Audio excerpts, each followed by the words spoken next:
Hello traders, কেমন আছো সব? আশা করি ভালো আছো আর আমার এই বিগিনার কোর্সটাই ভালো করে এনজয় করছো। পরপর সিকোয়েন্স ধরে ভিডিওগুলো দেখে যাও এবং বেশ মজা পাবে। আর আস্তে আস্তে তোমাদের কাছে যেটা জুয়া স্টক মার্কেট, সেটা আস্তে আস্তে লার্নিং ফেজে পরিণত হবে এবং এখান থেকে তোমরা একটা কেরিয়ারের চিন্তা করতে পারবে। তো চলো ভনিতা না করে শুরু করি আজকের টপিক। আজকের টপিক হচ্ছে future market.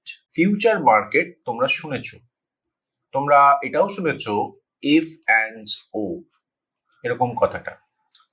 F for future, O for option. Future and option একসাথে উচ্চারিত হয় এবং এটা সম্পূর্ণ একটা ডিফারেন্ট মার্কেট। ডিফারেন্ট মার্কেট বলতে কি বোঝায় সেটা আলোচনা করার আগে তো চলো আমরা আলোচনা করি যে what is the concept of future market. তোমাদের সামনে রাইট নাও যে ছবিটা রয়েছে, সেই ছবিটা হচ্ছে একটা দুধের ছবি। তারপর সেখান থেকে পনির তৈরি হচ্ছে, দই তৈরি হচ্ছে। তাহলে আমার এই ছবিতে দুধটা হচ্ছে মেন প্রোডাক্ট, আর এই দুটো হচ্ছে ডেরিভেটিভ প্রোডাক্ট। কেন? ডিরাইভ করা হচ্ছে দুধ থেকে এই দুটো প্রোডাক্ট, সেই কারণে এই দুটো হচ্ছে ডেরিভেটিভ প্রোডাক্ট। আমরা রিলায়েন্স নিয়ে একটা আলোচনা করব। যদি আমরা ধরে নিই রিলায়েন্স একটা মার্কেট, আর আমরা যদি রিলায়েন্সের ফিউচার বলে যে মার্কেটটা রয়েছে সেটাও যদি একবার ধরে নিই, আমরা এইমাত্র যে এক্সাম্পলটা পেলাম মিল্ক আর পনির, সেই দুটো এক্সাম্পলকে আমরা এখানে প্লট করলাম। তো মিল্ক থেকে যেমন পনির তৈরি হয়, রিলায়েন্স থেকে রিলায়েন্স ফিউচার তৈরি হয়েছে বলে তুমি ধরে নিতে পারো।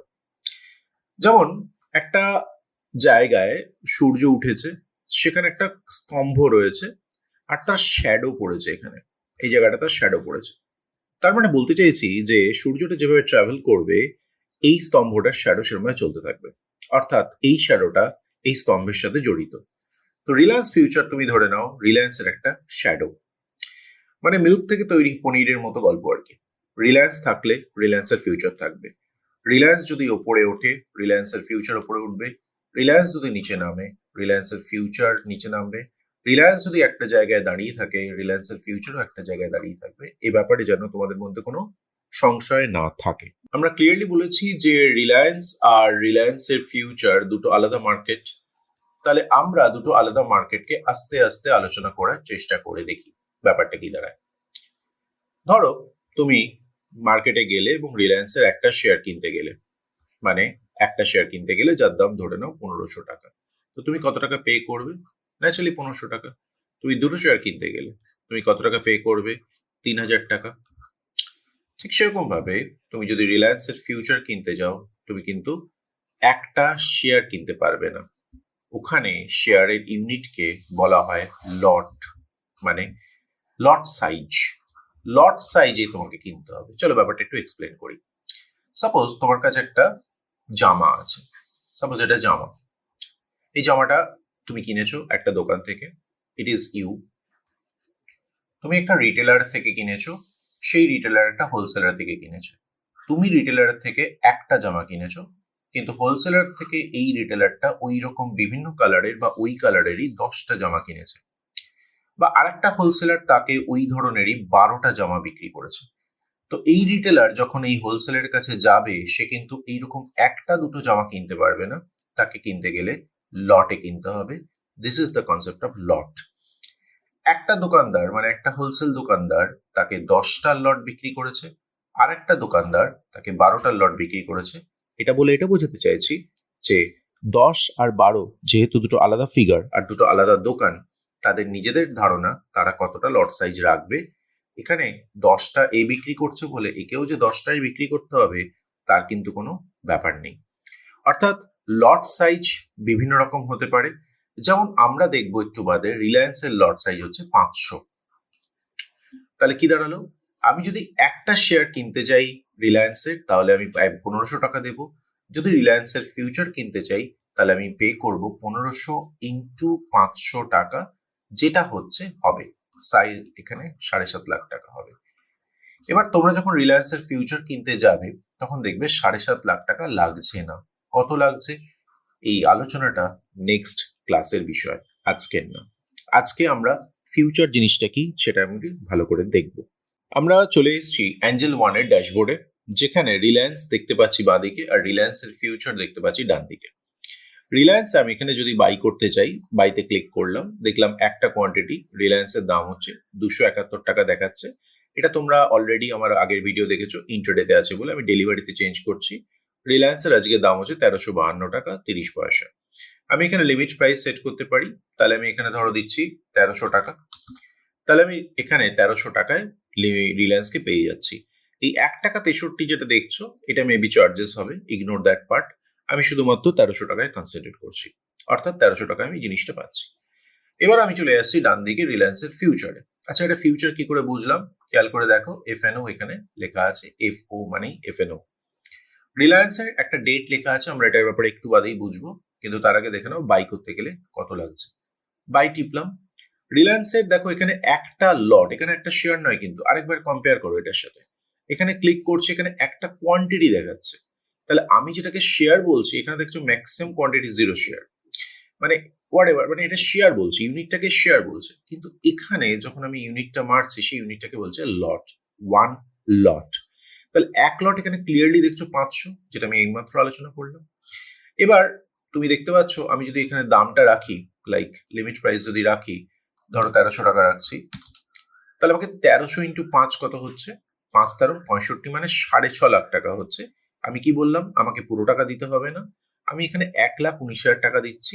এটা কেন দিচ্ছি, এই প্রশ্নের উত্তর আমরা পরের ভিডিওতে পাবো, একটু আগেই বললাম। তো কনসেন্ট্রেট করো এটুকু যে 1300 টাকা অ্যাটলিস্ট লাগছে না আমাকে কিনতে গেলে, 500টা কোয়ান্টিটি কিনতে হচ্ছে, আপাতত এটুকুতে কনসেন্ট্রেট করো। এবার আমরা একটু বুঝে নিই, যদি তুমি জানতে চাও যে কার লট সাইজ কত, সেটা কি করে জানবে? এখানে পরিষ্কার দেখো, গুগলে একটা কোয়েশ্চেন লিখেছি, what is the lot size of TCS. TCS মানে হচ্ছে টাটা কনসালটেন্সি সার্ভিস বলে একটা কোম্পানি। এই ধরনের যে ছোটখাটো ভাবে লেখা থাকে না টিসিএস, এইগুলোকে বলা হয় স্টক সিম্বল। মনে রাখবে কথাটা, স্টক সিম্বল এই ধরনের। তো টাটা কনসালটেন্সি সার্ভিসের স্টক সিম্বল হচ্ছে টিসিএস। তাহলে লেখাও আছে, আমি এই যে নিচে দেখো। তো এখানে তুমি যখন লিখবে what is the lot size of TCS, তাহলে তুমি এখানে পেয়ে যাবে তার শেয়ার কতগুলো আছে, মানে এইটা হচ্ছে তার লট সাইজ। এইভাবে তুমি প্রত্যেকটা লট সাইজ জানতে পারবে। ধরো আমি এখন যদি বার করি যে স্টেট ব্যাংক অফ ইন্ডিয়ার লট সাইজ কত হবে, আমি শুধু এখানে SBIN লিখে দেবো। SBINটা হচ্ছে স্টেট ব্যাংকের স্টক সিম্বল। এন্টার মেরে দিলাম এবং আমি দেখতে পাচ্ছি 750টা লট। তোমাকে কাউকে জিজ্ঞেস করতে হবে না, সিম্পল গুগলে মেরে দাও, তুমি দেখতে পেয়ে যাবে যে কি করে এই স্টক লট সাইজটা বার করতে হয়। আর একটা উপায় আছে, আমি যেখানে রিলায়েন্সটা এনেছি, তুমি একটা কাজ করো, তুমি রিলায়েন্সের ফিউচার মেরে দাও, তাহলে তুমি এখানে পেয়ে যাবে এর বাই প্রাইস করতে গেলে 500টা কোয়ান্টিটিতে লাগছে। তুমি যদি এখানে SBIN লেখো, তাহলেও কিন্তু একইভাবে 750টা এখানে দেখিয়ে দেবে। ফলে তুমি ব্রোকার থেকেও জানতে পারবে কিভাবে লট সাইজ দেখতে হয়, আবার যে বললাম গুগল, সেখান থেকেও তুমি জানতে পারবে কিভাবে লট সাইজ দেখতে হয়। এবারে বিষয় হচ্ছে, সব কোম্পানির কিন্তু অস্তিত্ব নেই কোথায়, এই ফিউচার এন্ড অপশন মার্কেটে। দেখো, how many companies are there in NSE and BSE? পরিষ্কার দেখা যাচ্ছে 2026-এর প্রথমে, এখন তো 2026-এর প্রথম দিক চলছে, সেক্ষেত্রে বোম্বে স্টক এক্সচেঞ্জে ওভার 5,600টা লিস্টেড কোম্পানি আছে, NSE-তে 2,700টা লিস্টেড কোম্পানি আছে। তাহলে এতগুলো লিস্টেড কোম্পানি যখন রয়েছে, তাদের মধ্যে তুমি নিশ্চয়ই ভাবছো সবার ফিউচার এন্ড অপশন আছে, মোটেও তা নয়। নেক্সট স্লাইডটা দেখো, how many companies have future and option among NSE BSE stocks? Interestingly আমরা দেখতে পাচ্ছি মাত্র 200+ কোম্পানির কিন্তু এফএনও আছে, মানে 200টা কোম্পানির থেকে একটুখানি বেশি কোম্পানি ফিউচার এন্ড অপশন মার্কেটে অস্তিত্ব রয়েছে। এবং অস্তিত্ব যে কোম্পানিগুলো নেই, তাদের তো তুমি ফিউচার অপশন দেখতে পাবে না, এটা তো কমন সেন্স। এবার আমরা একটা উল্লেখযোগ্য জিনিস বলি, আগের ভিডিওতে আমরা দেখেছিলাম যে ইন্ডেক্সে বাইসেল হয় না, ফিউচারে বাইসেল হয়, তোমরা জানো অলরেডি। দেখো, এই যে নিফটি, এটা তো ইন্ডেক্স, নিফটি ইন্ডেক্সে তুমি যদি বাই করতে চাও, আগের দিন দেখিয়েছিলাম, এটা চলে যাচ্ছে। এবার নিফটি ফিউচারে যদি তুমি বাই করতে চাও, পরিষ্কার তুমি নিফটি ফিউচার বাই করতে পারবে। অর্থাৎ কেউ যদি আমরা ইন্ডেক্সে বাই সেল করতে চাই, তাহলে আমাদের ইন্ডেক্সের বদলে অ্যাকচুয়ালি ইনভেস্ট করতে হবে এই ফিউচারে। তো আমরা কিন্তু ইন্ডেক্সে বাই সেল করতে পারবো না। তাহলে আমি দেখাতে পারলাম যে ইন্ডেক্সে বাই সেল কিভাবে হয় না, পরিষ্কার দেখতে পেলে। আগের দিন একটা প্রশ্ন করেছিলাম, সেটাও বলে দিই, যে ভলিউমের ব্যাপারটা, সেটা তোমরা ভিডিওতে দেখে নিও, ভলিউম কাকে বলে। ইন্ডেক্সের কোনো ভলিউম পাবে না, ফিউচারে ভলিউম পাবে, অপশনে ভলিউম পাবে। ইন্ডেক্সের কোনো ভলিউম হয় না, কারণ ওখানে কোনো ট্রানজ্যাকশনই হয় না। তাহলে আমরা এখানে দেখতে পাচ্ছি যে নিফটির ফিউচার আছে, অর্থাৎ যতগুলো ইন্ডেক্সে তুমি ইনভেস্ট করতে চাইবে, পারবে না ইন্ডেক্সে ইনভেস্ট করতে হবে তোমাকে ফিউচারে। আমি এটা দেখতে পাচ্ছি নিফটির ফিউচার। তাহলে নিফটির ফিউচারের লট সাইজ কত? চলো একবার চোখ বুলিয়ে নাও, 65 আছে। হ্যাঁ, কালকে যদি খুলে দেখো এটা 80 হয়ে গেছে, তার মানে ধরে নেবে সেবি লট সাইজ চেঞ্জ করে দিয়েছে, এখানে আমার কোনো হাত নেই। আজকে যখন ভিডিও শুট করছি আমার এখানে 65 লট দেখাচ্ছে। আবার ব্যাংক নিফটিতে যখন আমি যাচ্ছি দেখছি ব্যাংক নিফটির লট সাইজ কত, এখানে বাই মারবে, দেখতে পাবে ব্যাংক নিফটির লট সাইজ রাইট নাও 30 চলছে। সেন্সেক্স এর লট সাইজ দেখতে গেলে একই কাহিনী, এখানে সেন্সেক্স এর লট সাইজ নিয়ে আসতে হবে, নিয়ে এসে দেখতে হবে। তো চলো সেন্সেক্স এর লট সাইজ আনতে গেলে সেন্সেক্স এর ফিউচার আনতে হবে। তো চলো তোমাদের সামনে আমি ফিউচারটা এনেও দেখাচ্ছি কিভাবে আনতে হয়। ওয়াচ লিস্টে ক্লিক করলাম, এখানে সেন্সেক্স লিখবো, লেখার পর পরিষ্কার দেখতে পাচ্ছ এফইউটি লেখা আছে আর এখানে অপশন লেখা আছে, আর আমি এখানে অলে আছি। যদি আমি এখানে ইন্ডাইসেস মারি তাহলে শুধুমাত্র সেন্সেক্স ইন্ডাইসেস চলে এসছে, আইডিএক্স তার শর্ট ফর্ম। ক্যাশে যদি মারি ওটাই থাকবে, ইকুইটিতে দেখাচ্ছে, এটা অন্য জিনিস, এটা আমরা পরে বুঝবো।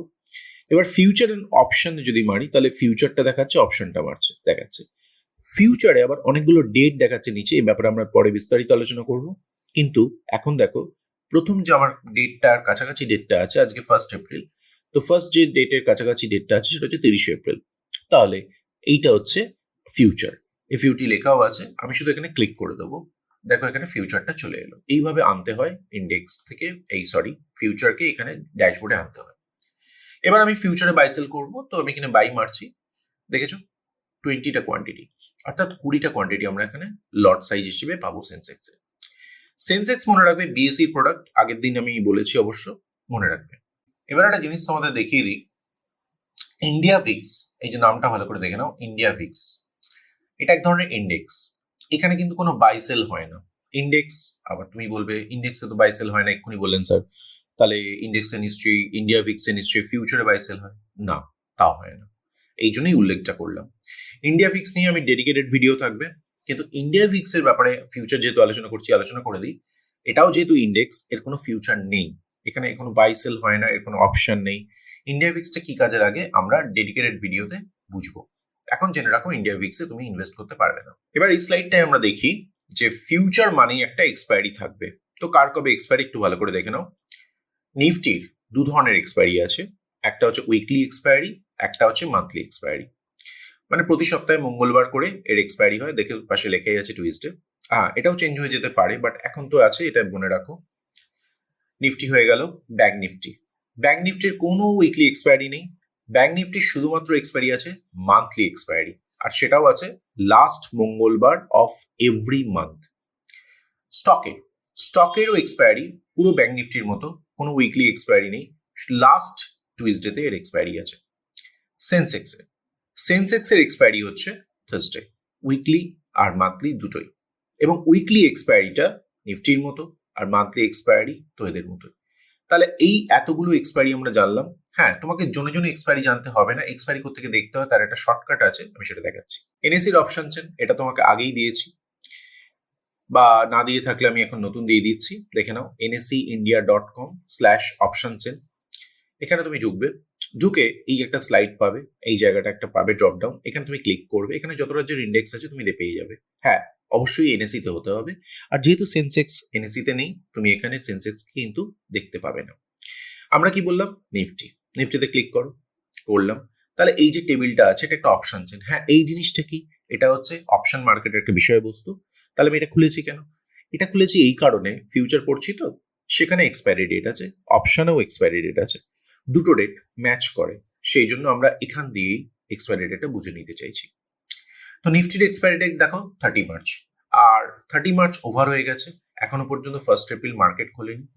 আমরা দেখতে পাচ্ছি 30 মার্চের জন্য এই টেবিলটা রয়েছে, তাহলে 30 মার্চ হচ্ছে একটা মঙ্গলবার ছিল না, কিন্তু সোমবার ছিল। কেন ছিল?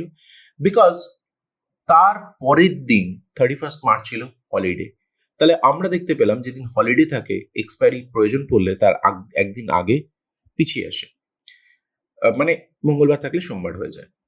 7ই এপ্রিল এটা কিন্তু মঙ্গলবার, 13ই এপ্রিল মঙ্গলবার, এরকম ভাবে বিভিন্ন ডেটগুলো আমাদের কিন্তু এক্সপায়ারি হিসেবে দেখাচ্ছে নিফটি। তো তুমি যদি নিফটিকে চেঞ্জ করে ব্যাংক নিফটি করে দাও, অবভিয়াসলি এর এক্সপায়ারি ডেট পাল্টে যাবে 28 এপ্রিল। দেখো মান্থলি এক্সপায়ারি, এটা ব্যাংক নিফটি যেহেতু মান্থলি এক্সপায়ারি হয় তাই। তাহলে এই জায়গা থেকে আমরা বিভিন্ন ইন্ডেক্স দেখতে পাবো, যদি ফিন নিফটি দেখতে হয় সেটাও দেখতে পারো, এবং এখান থেকে তুমি আইডেন্টিফাই করতে পারবে যে ফিন নিফটির এক্সপায়ারি রুলটা কি। এবারে চলে এসো এই ড্রপ ডাউনটা, এই ড্রপ ডাউনে যদি তুমি ক্লিক করো তুমি কিন্তু আর ইন্ডেক্স পাবে না, যা পাবে পুরোটাই স্টক। তুমি যদি রিলায়েন্সে দেখতে চাও তো নিচে একদম নেমে এসো রিলায়েন্সে, এই যে রিলায়েন্স ক্লিক করলাম, তাহলে এখন রিলায়েন্সের দেখতে পাচ্ছ পুরো অপশন চেঞ্জ চলে এসছে, আর এটা এক্সপায়ারি হচ্ছে রিলায়েন্সের। মনে রাখবে স্টকগুলোর এক্সপায়ারি ডেট ওই একই, প্রত্যেকটা স্টকেরই একই, আলাদা আলাদা হবে না। হ্যাঁ, আর একটা ব্যাপার, কোন একটা কোম্পানিকে তুমি যদি খোঁজো আর তাকে যদি তুমি এখানে না পাও তাহলে বুঝে নেবে তার ফিউচার এন্ড অপশন কিন্তু নেই। তাহলে আমরা পেলাম যে বিভিন্নভাবে এক্সপায়ারি কি করে দেখতে হয়। এবার একটা উল্লেখযোগ্য বিষয় আমরা দেখতে পাচ্ছি, এখন তোমাদের সামনে রেখেছি ক্রুড অয়েল। ক্রুড অয়েলটা হচ্ছে কমোডিটি। তো কমোডিটিতে যদি তোমরা ডিল করতে চাও তাহলে তোমার হাতে দুটো অপশন আছে, ফিউচার আর অপশন, আর কোনো কিন্তু অপশন নেই। তাহলে ফিউচার আর অপশন ছাড়া কিন্তু তুমি কমোডিটিতে ডিল করতে পারবে না। আমি একটু বলেছি রিলায়েন্সে কিনতে পারো, রিলায়েন্সের ফিউচারে কিনতে পারো, অপশনে কিনতে পারো, কিন্তু ক্রুড অয়েল বা অন্য কোনো কমোডিটির ক্ষেত্রে কি ফিউচার ছাড়া অপশন ছাড়া তুমি কিন্তু কিছু করতে পারবে না। অর্থাৎ আমি যদি এখন ক্রুড অয়েলটা কিনতে চাই আমাকে বাই মারতে হবে। দেখবো এর লট সাইজ হচ্ছে 100 BBL। আমরা কমোডিটি একটুখানি জটিল, অর্থাৎ অ্যাটলিস্ট ইকুইটির মতো নয়, সেই জন্য আমরা কমোডিটি নিয়ে ডেডিকেটেড ভিডিও রাখবো, সেখানে এক্সপ্লেন করবো। এখন যেহেতু ফিউচার পড়া হচ্ছে, তুমি ফিউচার ফার্স্ট পার্টের ক্লাসে তুমি বুঝে নাও কমোডিটিতে কাজ করতে গেলে ফিউচার আর অপশন ছাড়া পসিবল নয়। তো এখানে আমরা বিভিন্ন রকম ক্রুড অয়েল দেখতে পাচ্ছি, আর বিভিন্ন রকম ক্রুড অয়েল কেন দেখতে পাচ্ছি, বিভিন্ন ডেটের ক্রুড অয়েল কেন দেখতে পাচ্ছি, তার কারণ এটা অপশন মার্কেট, এটা অপশন মার্কেট, এটা কল অপশন, এটা পুট অপশন। তাহলে ক্রুড অয়েলের অপশন, এটা ক্রুড অয়েলের ফিউচার, এই দুটো হচ্ছে অপশন।